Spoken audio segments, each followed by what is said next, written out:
Magandang araw mga katulong. So, kaya gaga ngayon is nandito na sa orchard yung katulong niyo. Yung nauna pa yung vlog niya sa Monday kaysa sa Sunday niya. Wala lang, ngayaan niya lang yung katulong niya. Feel na kasi ng katulong niyo na mag-voice over sa Monday niyang gala kaysa sa Sunday.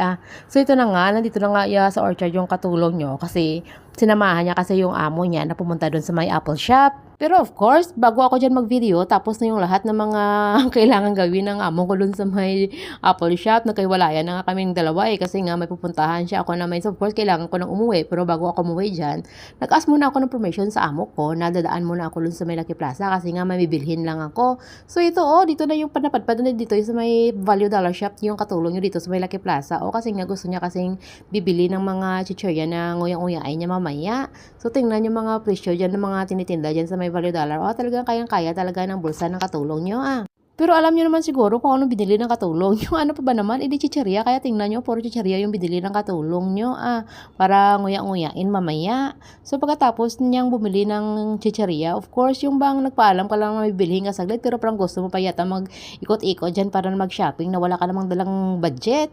Pero kasi maganda kasi yung mag-ikot-ikot dito kapag Monday or weekday. Kasi nga talagang walang katao-tao. Kasi kapag Sunday kasi alam niyo naman 'di ba sobrang crowded talaga dito yung Lucky Plaza to, pero pag weekday is walang konti lang yung tao, meron namang tao pero di masyadong marami. So pagkatapos yan actually is nakabili diyan yung katulong niyo dun sa may sa may gift shop na wala lang feel lang bumili ng katulong niyo kahit na hindi niya naman gagamitin. Pagkatapos mabili ng katulong niyo yung kailangan yung binili niya na wala naman sa plano, of course dumiretso na sa ipapunta na dito na sa may MRT station na ito para dito dadaan pa uwi kasi nga wala lang, dito naman talaga yung nadaanan ng katulong nyo Top up tayo ng ating EasyLink card kasi nga kanina wala nang laman. $2.64 kaya kanina Visa na lang yung ginamit ko nung sumakay ako ng bus. So, cash muna natin dahil cash tayo. Lagay natin yung pera. $10 lang kasi wala nang budget yung katulong. So, confirm.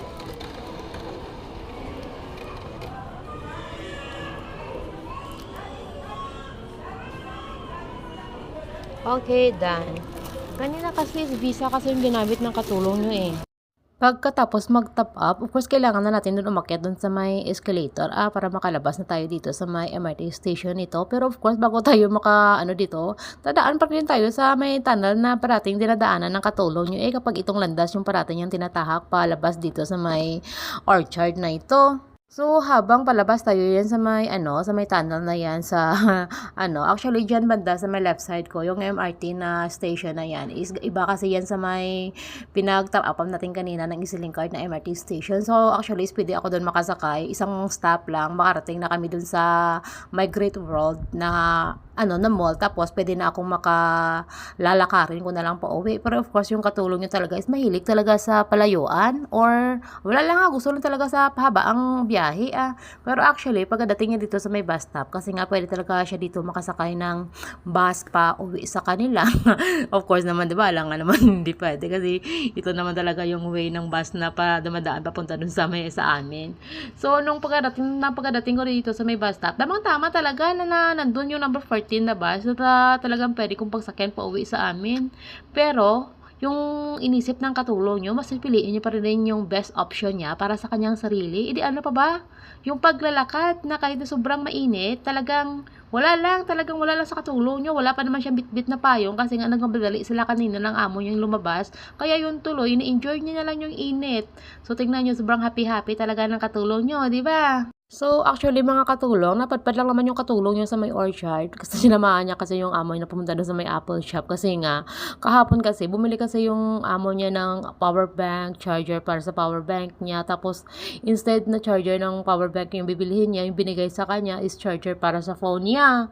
So, yun kasi nga, hindi talaga, walang kalam-alam yung amo ko sa mga ganung mga items, kaya sinamahan ko na siya para ako na lang mag-explain kung bakit mali yung binigay nila sa kanya. niya. Kaya yun, so madali lang naman kasi pinalitan lang naman, oh, 'di ba? So ito na nga ako, papalapit na tayo sa destinasyon ng katulong niyo, or sa ibig sabihin is malapit na ako doon sa may bahay namin kasi nga tingnan niyo, 'di ba? Alam niyo na yun yung way na dinadaanan ko kapag ganun na nga is ibig sabihin is papalapit na po tayo sa bahay ng katulong niya. Ay, bahay pala ng amo niya. So doon kasi yung sa unahan lang naman dyan kasi is yun na yung bus stop na every time na kapag pumupunta ng Orchard yung katulong nyo is dyan siya sumasakay. So, hindi ko na talaga pinuro pa yung pag-vlog natin. So, hanggang dito na lang yung katulong nyo kasi nga, wala lang. Feel ko lang na dito mag-stop sa pag-vlog ngayong araw. Kaya, thank you so much. Babush!